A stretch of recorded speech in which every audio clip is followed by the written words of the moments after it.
Hey, I'm Jared the Cook. In 2019, I learned a lot. I learned a lot about myself. I learned a lot about creating content. Learned a lot about effective communication. Most importantly, though, I learned how to set myself up for failure. Let's talk about that. Now, despite my best efforts, I had several significant accomplishments last year.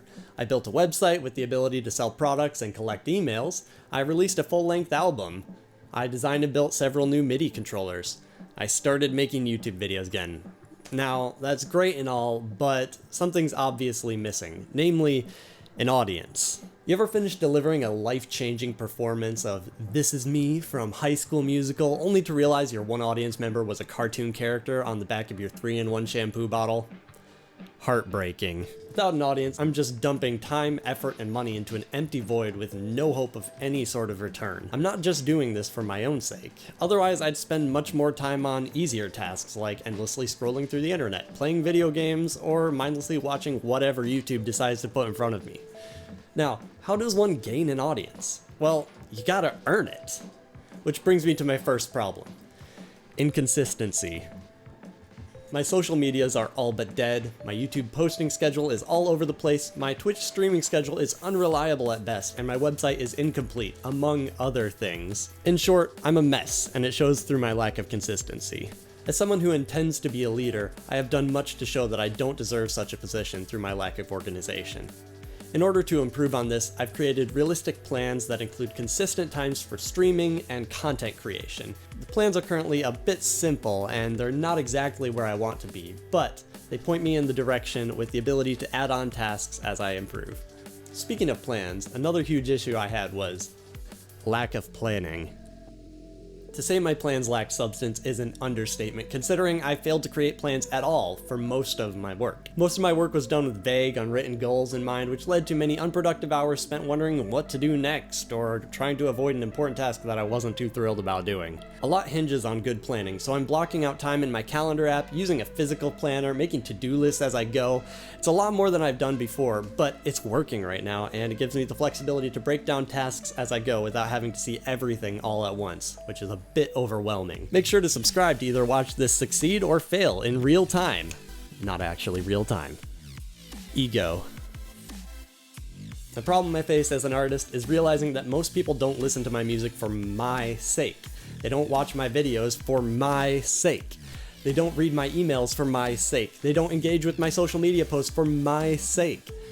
They don't join my streams for my sake. I love you, but I know you're here with the hopes of gaining some sort of value from what I'm doing here, be it entertainment, education, whatever. I can't just give you some double-eyed Google beads and expect you to come back for more. It doesn't work that way. For whatever reason, I still struggle to put myself into the shoes of others when I'm considering how to present my content. Why should anyone care? Like, I care, but what reason have I given to others to convince them that what I'm creating is worth their time? In 2020, I'll be placing a much stronger emphasis on the value I'm creating for others. I've stuck a sign above my desk as a constant reminder that it's not about me. I intend to keep this at the front of my mind as I create throughout this year. Distractions. Binge watching YouTube videos destroyed my productivity last year. In order to have the time to accomplish my goals, I need to cut this habit down to a manageable size. YouTube is a great place for finding content, but the endless novelty of recommendations easily pulls me away from the things I want to get done. Facebook has a similar effect, but with even fewer positive effects on my life and well-being.